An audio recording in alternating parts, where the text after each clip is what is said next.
महाराज जी, अंत में आपका संदेश दर्शकों के लिए जो 10 महाविद्या यंत्र को प्राप्त कर रहे हैं। मैं सभी दर्शकों को कहना चाहूंगा कि आप साधारण नहीं हैं।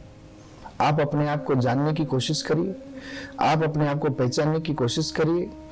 उदास होने की जरूरत नहीं, रोने की आपको आवश्यकता नहीं, क्योंकि आपके पिता कोई और नहीं, आपके पिता महाकाल है, देवों के देव महादेव है। आपके पिता मेरे कन्हैया है, मेरे कृष्ण है, योगेश्वर हैं, जगदीश्वर हैं, जगत का मालिक, उनके हम बच्चे हैं। जो जगत का मालिक है उनके अगर हम बच्चे हैं तो हमें क्यों उदास होना है, हमें क्यों पीड़ा में रहना है, हमें क्यों तकलीफ में रहना है, हमें क्यों झुक कर रहना है। बस करिए 10 महाविद्या की साधना, करिए अपने घर में 10 महाविद्या यंत्र की स्थापना। आपके जीवन में, आपके घर में, आपके भविष्य में, आपके फ्यूचर को अगर लाभान्वित करना है तो 10 महाविद्या यंत्र को अपनाइए, अपने जीवन को सुखमय बनाइए। आप सभी को मैं ये कहना चाहूंगा, अब आप अपने जीवन को बदलने का समय आ गया है, अब आपके जीवन को परिवर्तन करने का समय आ गया है।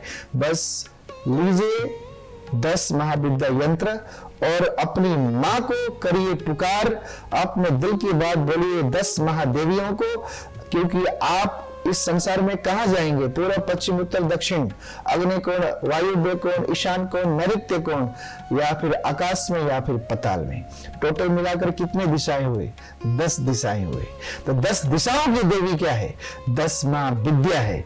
इसीलिए 10 महाविद्या ही आपको 10 दिशाओं में सफलता प्रदान करेगी। इसलिए आप सभी को कहना चाहूंगा, अब सोचने का समय नहीं है, अब बदलने का समय है, अब उठने का समय है, अब अपने इच्छा को पूर्ण करने का समय है।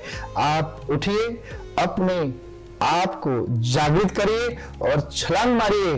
अब नदी से निकल करके समुद्र की यात्रा करना है और समुद्र में गोता खाना है। धन्यवाद। जय श्री कृष्ण।